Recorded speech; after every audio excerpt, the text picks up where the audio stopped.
Bien, vamos a hablar hoy de la protección del salario. El legislador toma medidas para garantizar que el salario le llegue al trabajador en forma oportuna y de manera íntegra, ya que el salario tiene un carácter vital, es lo que le permite al trabajador adquirir lo necesario para su subsistencia y la de la familia. Esas medidas también están encaminadas a proteger el salario no solo del empleador, sino también de los acreedores del trabajador y también de los acreedores del empleador.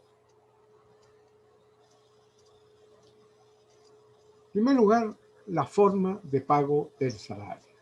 El artículo 123 del decreto ley regula la materia en la que se debe pagar el salario. Ya el artículo 104 ha dicho que el salario debe pagarse en moneda de curso legal. Bueno, moneda de curso legal. No obstante, para facilitar el pago, y ante, por ejemplo, como estamos en la actualidad con una escasez increíble de efectivo, bueno, se permite que se pague mediante cheque bancario o mediante, no solamente el cheque bancario, sino el depósito de el abono en una cuenta del trabajador del monto del salario. Bueno, a pesar de que la norma viene del 2012, cuando ya era común el que se pudiese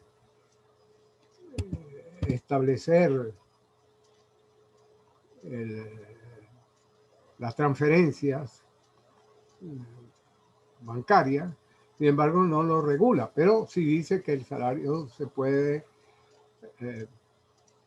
pagar en una transferencia, es decir, se interpreta que se puede pagar mediante una transferencia bancaria y es lo que la inmensa mayoría de los patronos hacen en la actualidad. El artículo 35 del reglamento establece 3 condiciones para que el pago del salario se realice a través de entidades bancarias. La primera es que hay que notificarle por escrito al trabajador el nombre y la ubicación de la institución en la cual se hace el pago, el número de cuenta que le fue asignado y en qué sucursal o agencia fue hecho. Hoy en día, con los sistemas informáticos, no es tan importante esto de la agencia porque en definitiva se puede movilizar el dinero, no importa en cuál agencia y sobre todo a través de los cajeros automáticos. En segundo lugar, el empleador tiene que asumir los gastos que puedan implicar a la apertura y el mantenimiento de las cuentas donde se hace la transferencia. Y por último, hay que informar al trabajador de inmediato del momento en el cual se verifica la transferencia, se verifica el pago del salario en la cuenta del trabajador.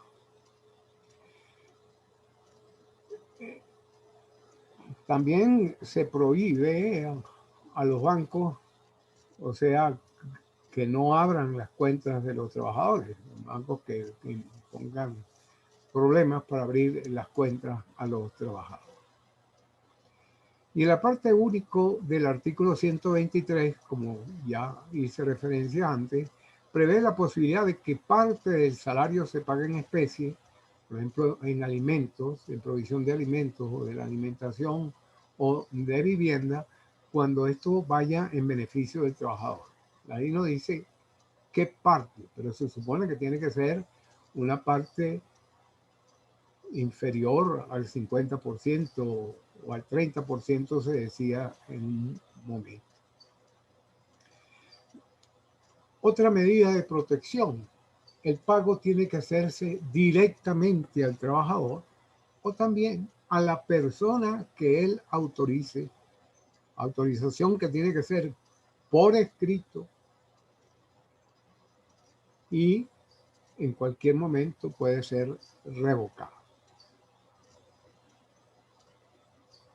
Esto con el fin de evitar una práctica de los usureros, que como el trabajador siempre vive, como dice el dicho criollo, como talón de la bandera, limpio, y a los pocos días de haber cobrado ya no tiene ningún dinero, entonces hay una cantidad de usureros alrededor de las empresas o sobre todo de las oficinas públicas, en donde hay muchos trabajadores y se dedican a la práctica de comprar el salario o vender el salario del trabajador. ¿Y cómo es eso? Bueno, le adelantan al trabajador parte de la quincena o la quincena que van a recibir y le dan, digamos, si le corresponde 2 millones de bolívares, le dan 1.500.000 y ellos están autorizados para cobrar hasta 2 millones de bolívares. Imagínense, en menos de una semana a veces, el interés que significa 500.000 bolívares sobre un préstamo de 2 millones de bolívares. Es una cantidad importante y se lo cobran por anticipado. Pasa. Bueno, entonces, para evitar esto, se establece que el pago tiene que ser directamente al trabajador. No obstante, el artículo 125 prevé la posibilidad de que el cónyuge o la persona que sea la pareja habitual, la que mantenga una unión estable con el trabajador o con la trabajadora, pueda hacerse autorizar para que el juez de protección le permita cobrar el salario. Esto en los casos en los que el trabajador no cumpla o la trabajadora no cumpla con la obligación de contribuir a los gastos del hogar y sobre todo para mantener a los hijos. La ley derogada antes permitía que eso se hiciera en la inspectoría. Me parece mucho más conveniente que sea ante el juez de protección. Bueno, otra protección es que el trabajador regula la oportunidad y el lugar de pago del salario. El salario no puede ser pagado cuando le provoque al empleador, sino que tiene que tener unos lapsos máximos permitidos por la ley. Por eso, el lapso de pago puede ser fijado por las partes, pero no puede ser superior a una quincena, salvo en aquellos casos en que el trabajador tenga cubierta la vivienda o la alimentación, en el caso en el cual, sobre todo en los servicios domésticos o los empleados de los trabajadores del hogar, como lo llama la ley, el decreto ley, puede ser hasta de un mes.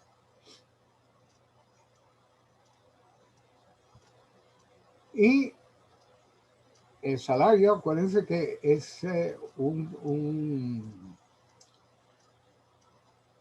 todos los créditos que el trabajador tenga contra el empleador son consideradas como deudas de valor y de ejecución inmediata, o sea que tienen que ser pagadas en el lapso establecido. Si no se pagan en el lapso establecido, el empleador incurre en mora y entonces esto genera intereses moratorios a una tasa más alta establecida por el Banco Central. Y también cuando las deudas pasan mucho tiempo y no se le pagan al trabajador, pueden ser revalorizadas porque se entiende que son deudas de valor.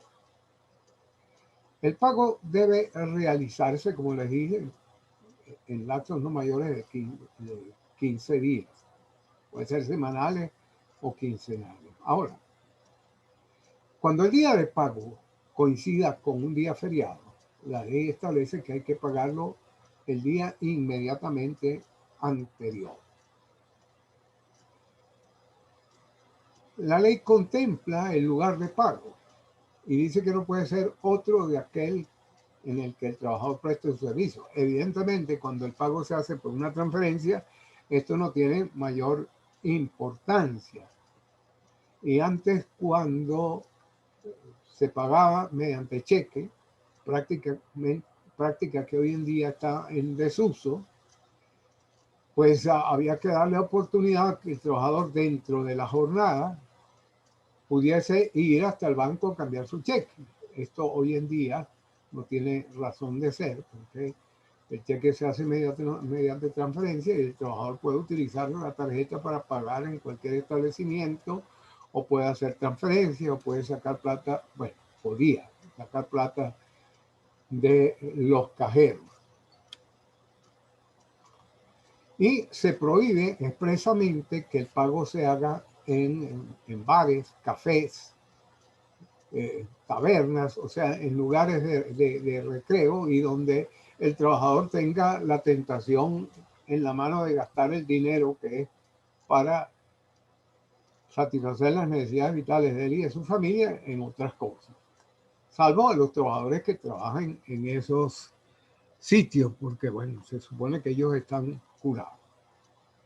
La ley también obliga en el artículo 106 a que el empleador debe entregarle al trabajador un recibo en el que indique el monto del salario y determine con claridad todos los demás beneficios que le está pagando y las deducciones que están permitidas hacer, como las cotizaciones de seguro social, toda esa serie de impuestos sobre la renta, etcétera, etcétera.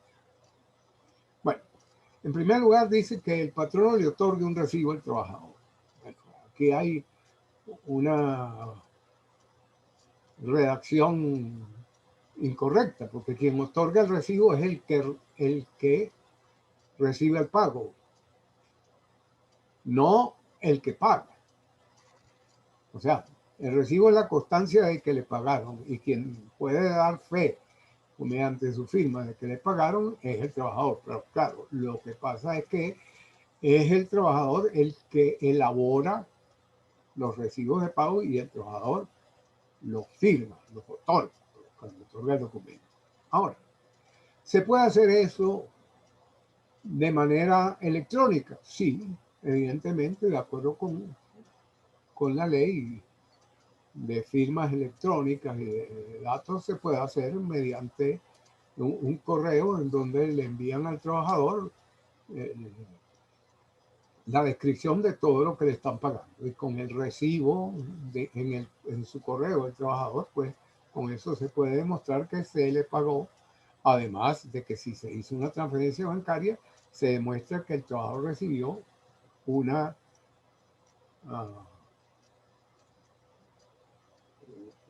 un pago, pues una cantidad de dinero. Ahora, en la parte única de este artículo que estamos comentando, establece una presunción de que en caso de que no se dé cumplimiento a esa obligación de proveer al trabajador de un recibo de pago, se presume como cierto el salario alegado por el trabajador. Bueno, ello coloca a los empleadores en una situación un tanto difícil, porque si el trabajador afirma que no le pagaron unas horas extras o conceptos que no se encuentran incluidos en el recibo de pago de salario, o un trabajo en día feriado o en bono nocturno, bueno, el patrono tiene que demostrar que sí lo hizo. Y si el trabajador no los trabajó y después alega que sí los trabajó, ¿en qué situación queda el empleador? Es una situación bastante difícil.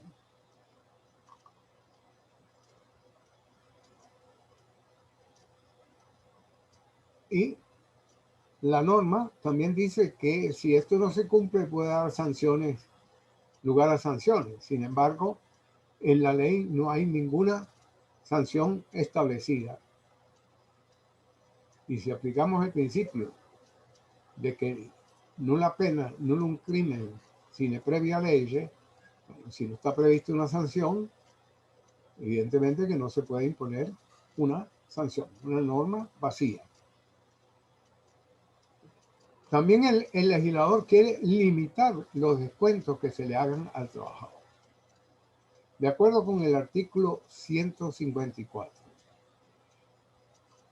mientras dure la relación de trabajo, las deudas que los trabajadores contraigan con el empleador, por ejemplo, el empleador le adelantó un dinero o el empleador le prestó un dinero y le permite que lo vaya pagando poco a poco, esas deudas solo pueden ser amortizadas semanal o mensualmente, de acuerdo a la oportunidad del pago, por cantidades que no pueden exceder de la tercera parte del equivalente al salario de la semana o del mes o de la quincena.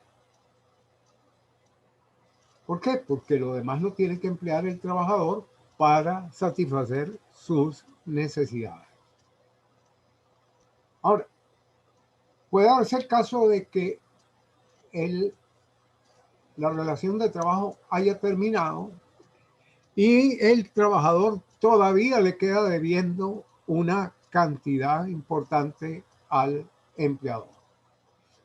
Bueno, en este caso, en la parte única de este artículo 154, dice que el patrono puede compensar el saldo pendiente con el crédito que resulta a favor del trabajador por cualquier concepto, prestaciones sociales, etcétera, vacaciones que no le hayan pagado, etcétera, hasta por un 50%. La norma legal dice que debe interpretarse hasta un 50% del crédito que tenga a su favor el trabajador, no de lo que deba el trabajador. Bueno, esta limitación, esta compensación, ¿por qué no se permite? Bueno, ustedes tienen que recordar en su totalidad, sino solamente hasta esa cantidad. Ustedes tienen que recordar cuando vieron en obligaciones la compensación, que la compensación no opera cuando se trata de un crédito que es inembargable respecto de los créditos.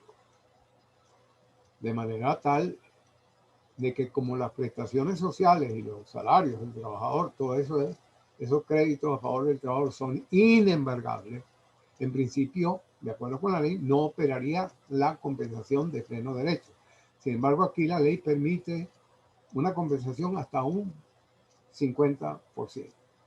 Pero esto tiene dos excepciones contempladas en el artículo 77 del reglamento. La primera de ellas se refiere a los créditos que el empleador otorgue al trabajador con garantía de las prestaciones sociales. Ya ven, cuando veamos las prestaciones sociales, veremos que el trabajador va creando un fondo de garantía de las prestaciones sociales y que no puede utilizar, no puede retirar sino al final de la relación de trabajo. Pero mientras dure la relación de trabajo, él puede pedir créditos para ciertas cosas, como por ejemplo para adquisición de vivienda o para pagos de gastos de enfermedad, etcétera. Eso lo veremos más adelante. Bueno, si le dio el patrono un crédito con garantía de las prestaciones sociales, cumpliendo con todos los requisitos de la ley, ahí sí la compensación puede ser total. Y la otra excepción es cuando la deuda del trabajador se derive de un hecho ilícito cometido por el trabajador. trabajador, por ejemplo, incurrió en una falta de probidad y incurrió en una apropiación indebida, en una cantidad de dinero del patrono, y entonces lo despiden, y de las prestaciones sociales el patrono pretende cobrarse ese dinero. Él lo puede hacer cobrarse completamente, o sea, opera la compensación completa, siempre y cuando el trabajador haya sido condenado por una sentencia definitivamente firme.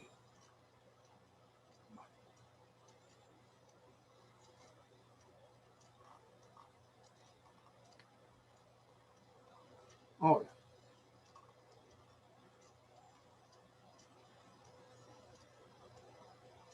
otra protección que establece el trabajador es frente a el legislador sobre el salario, es una protección frente a los acreedores del trabajador.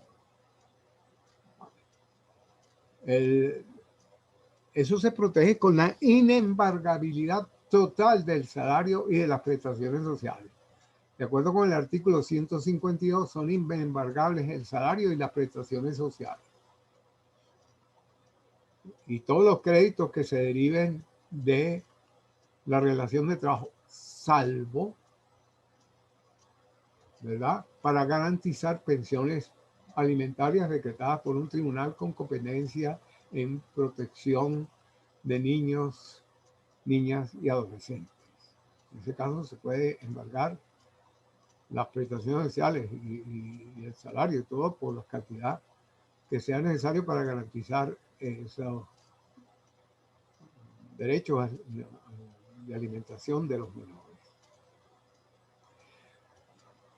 También el legislador se ha visto obligado a proteger el salario frente a los acreedores del empleador.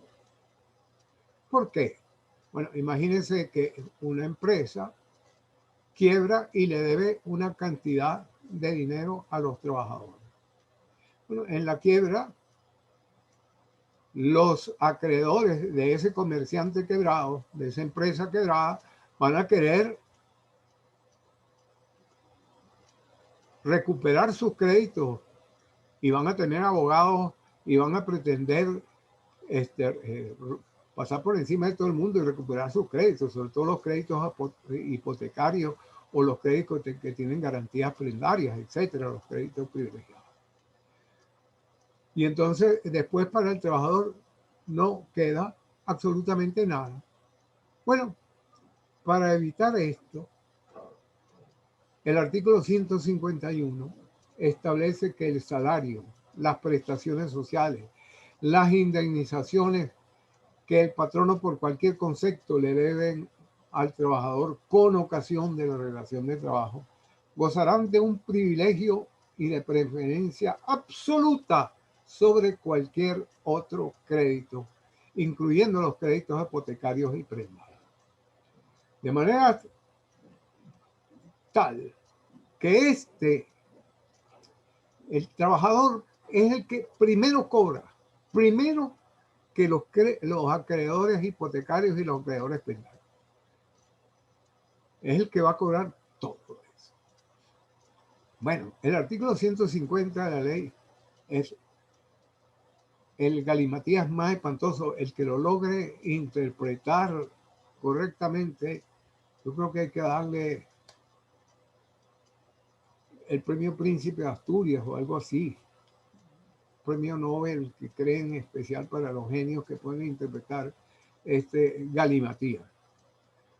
Porque dice, se los voy a leer textualmente, dice, los jueces de la jurisdicción laboral tendrán competencia para la ejecución de los créditos laborales y excluirá con prioridad la competencia del juez del atraso de la quiebra, y estos no podrán actuar ni tramitar el procedimiento de atraso de quiebra hasta que no haya concluido el procedimiento de ejecución forzosa y se hayan satisfecho a plenitud todos los derechos de los trabajadores.